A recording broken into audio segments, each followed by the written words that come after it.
We often get asked about what factors drive the highest valuations in bank mergers.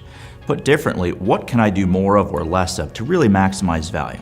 And the simple answer is the factors that drive value are relatively timeless. If you think about it, the key value drivers of a bank and its sale value are good credit quality, a good deposit base, good margin and profitability characteristics, and a healthy amount of growth. And again, those are timeless.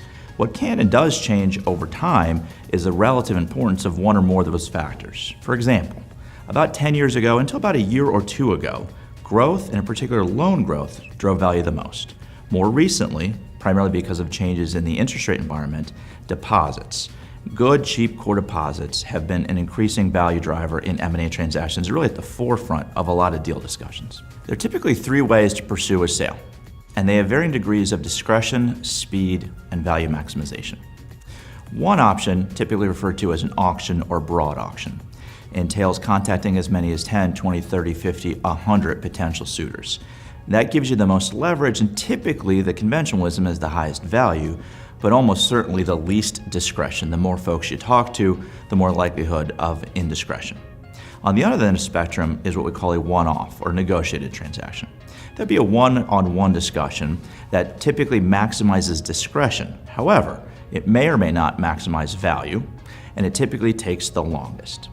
Therein lies maybe the third option, which we typically recommend as the Goldilocks option, a discrete process, where we involve 3 to 5, up to maybe as many as 8 or 10 parties.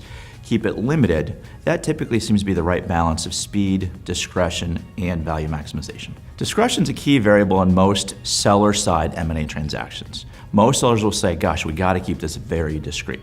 And the real reason why they're looking for discretion is to preserve their franchise value. Indiscretion, leaks, rumors, what have you, has the potential to damage their franchise. And by that I mean the more folks that are talking about it or rumors, the more likely that their employees or customers are potentially targeted by competitors. And as a going concern, as a potential seller, that can and will have a dramatically adverse impact on their franchise value. Interestingly, discretion commonly is at odds with, or can be at odds with, value maximization. There's always a healthy balance of keeping things absolutely discreet, but making sure enough potential buyers are talked to make sure you have options, leverage, and your maximized value. Bank M&A valuations are decidedly cyclical. There are peaks, there are troughs, there are valleys. This typical period between peak to trough is about 6 to 10 to 8 years.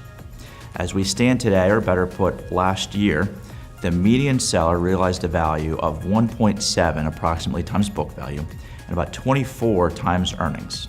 In terms of book value multiples, that's about a 10 to 11 year high. In terms of earnings multiples, I would argue we may be at an all-time high. Admittedly, that's impacted by the recent tax law changes, but nonetheless, these multiples are near or at or about a 10 to 11 year high. We suspect that that might be either just at or in fact potentially just after peak values.